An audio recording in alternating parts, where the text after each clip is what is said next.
Awamu ya pili ambayo itazalisha megawati hizo 100 itakuwa na kama bilioni 216 hivi ambazo zitatusaidia sasa kuweza kuongeza uwezo wa uzalishaji.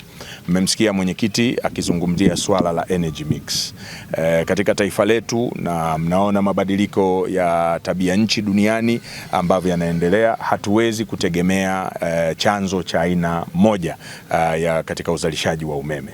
Tumekuwa umeme wetu mwingi tunategemea umeme wa hydro ambao unatokana na mabwawa na maji, ambapo mmeona mvua zetu hazitabiriki, hivyo saa nyingine mabwawa yetu kutojaa vile ambavyo inatakiwa. Kwa hiyo ni jitihada kubwa ya serikali ya awamu ya 6 iliweka kuhakikisha kwamba tunapata umeme kwa njia mbalimbali ikiwemo ya sola. Tunaendelea na jitihada za kuhakikisha pia tuweze kupata megawati kama 130 za geothermal ambapo itatuongezea hiyo energy mix. Tunaendelea kuangalia pia kuongeza namna ya uzalishaji kwa njia nyingine ya upepo, kuwa na zile turbine zinazozungushwa na upepo.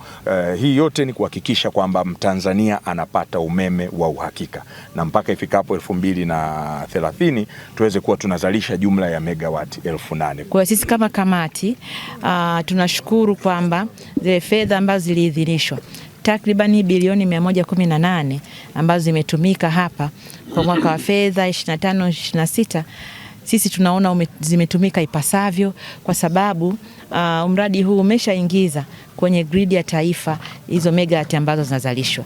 Kwa hiyo utaona dhamira ya serikali ya kuwa na energy mix, ya kutotegemea chanzo kimoja, mfano umeme wa maji tu au umeme wa gesi, lakini leo tunapata fursa kama nchi kuweza kupata umeme katika vyanzo vingine, na hivyo kuongeza uhakika wa upatikanaji wa nishati ya umeme.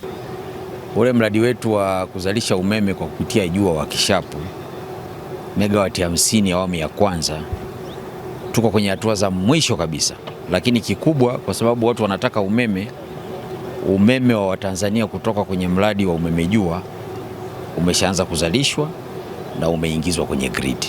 Tuna wiki ya pili sasa tumeshaanza kufanya hivyo. Ule mradi Mheshimiwa Rais ametoa fedha kiasi cha fedha za Tanzania bilioni 118.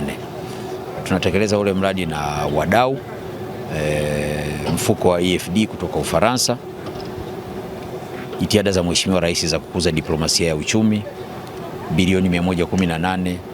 Mradi wa umeme jua umekamilika na umeme sasa unaingia kwenye grid.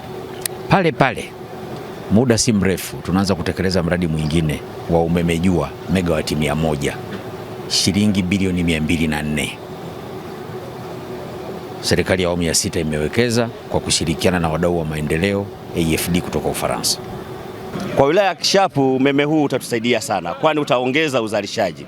Kama tunavyofahamu, wilaya ya Kishapu imezungukwa na madini. Hivyo vijana wengi, wananchi wengi wanafanya kazi za uchimbaji. Hivyo watakapokuwa wamepata mashine ambazo zinatumia umeme, zitawasaidia sana kurahisisha uzalishaji wao katika uchimbaji wa madini. Lakini bado tuna mifugo yetu. Sasa kutakuwa na viwanda, watu wataanzisha viwanda hapa, ili hitaji la umeme mkubwa kwa ajili ya kuendesha viwanda vile itakuwa ni rahisi sana.